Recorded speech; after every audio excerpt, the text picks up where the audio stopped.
The Puritans are often viewed as some of the greatest thinkers that Christianity has ever produced.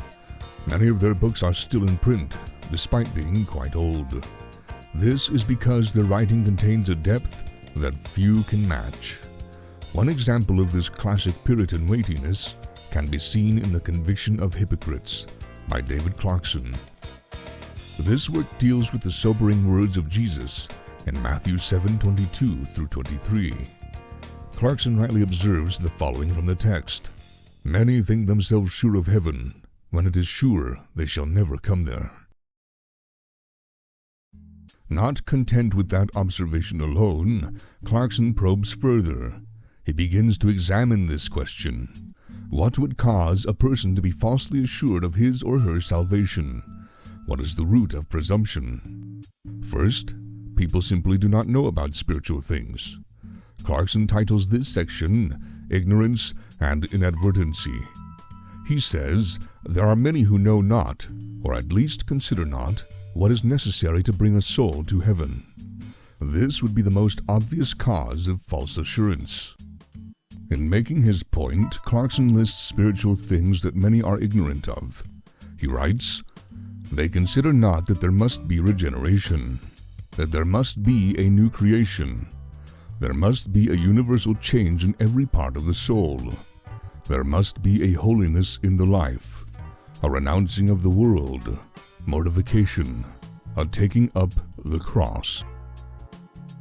Those who are right with God will know about such necessities. However, countless unbelievers are not familiar with these concepts and will be ignorant about what God requires for salvation, thus causing false assurance. Many who engage in this kind of thinking will incorrectly appeal to morality and works as a source of assurance, rather than faith in Christ. Ah, one might say, but what about those who are well versed in Christian doctrine? Clarkson answers that objection in his second point, citing negligence and slothfulness as contributors to people's condemnation. Clarkson writes, "If they know these things, yet will not take the pains to examine their state by them, they will not be at the trouble to compare their hearts with the rule.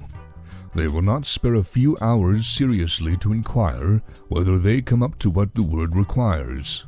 Alas, for the wretched carelessness of men as to their own souls and their everlasting state." He continues by saying that one who believes in spiritual matters, such as eternal damnation and everlasting life, but doesn't take them seriously is a madman. Clarkson reasons, "Thus they hang the whole weight of eternity upon a cobweb, and thus they pin the everlasting concernments of their souls upon a shadow, as though it would hang there safe enough, where it can have no hold at all. Would any do this but a madman?" If someone does consider spiritual things, if they do begin to examine their souls, they will often fail to be objective. These kinds of people will think far too highly of themselves. Self-love will not suffer them to deal impartially with their souls, says Clarkson. This self-love deceives the hypocrite and causes him to flatter himself with only positive opinions. Clarkson illustrates his point by saying, "A blind man cannot judge of colors, and self-love blinds them.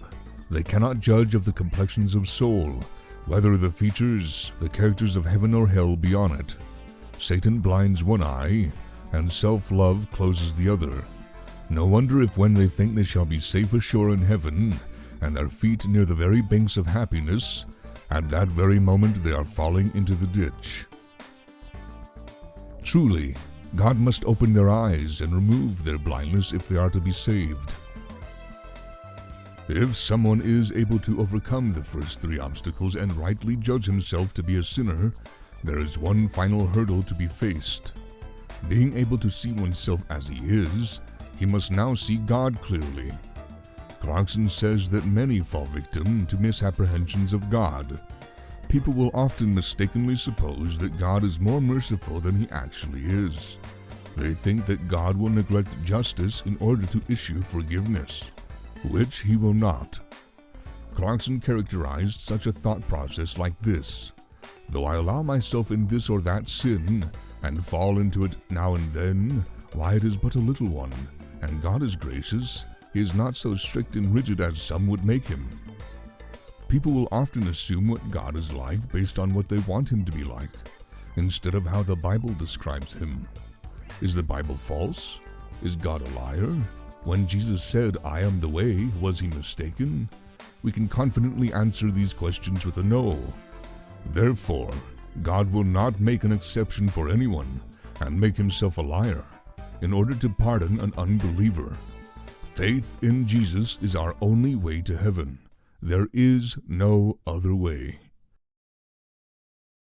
To debunk people's false assurance is a very important evangelistic exercise. If people think themselves to be saved, how can they properly come to Christ unless they are made aware of their misplaced trust? Preachers would do well to consider this problem when assessing their congregation's health. Furthermore, individuals must know Christ in order to avoid those dreadful words, "I never knew you. Depart from me,